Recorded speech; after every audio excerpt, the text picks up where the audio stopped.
বিসমিল্লাহির রহমানির রহিম। সম্মানিত দেশবাসী, বাংলাদেশ জাতীয়তাবাদী দল বিএনপি চেয়ারম্যান জনাব তারেক রহমান কর্তৃক ঘোষিত রাষ্ট্র কাঠামো মেরামতে ৩১ দফা কর্মসূচি নিয়ে যেই ধারাবাহিক আলোচনা করছি, আজকে তার নবম পর্ব। এই নবম পর্বে রয়েছে ২৬তম দফা।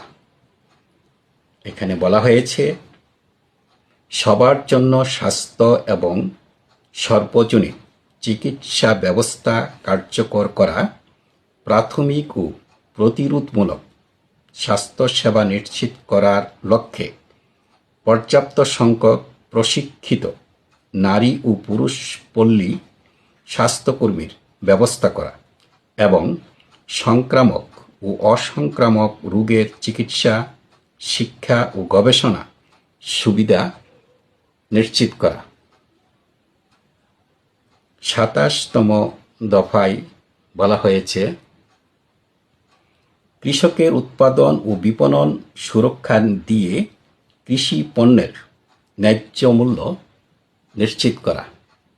এবং ২৮তম দফায় বলা হয়েছে, সড়ক, রেল, নৌপথের আধুনিকায়ন ও বহুমাত্রিক যোগাযোগ ব্যবস্থা প্রতিষ্ঠা।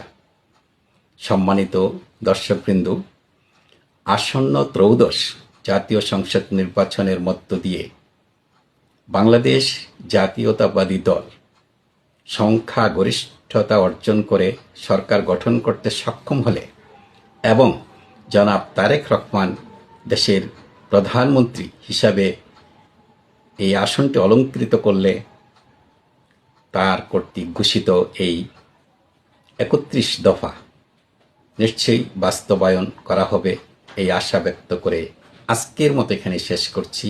আল্লাহ হাফেজ।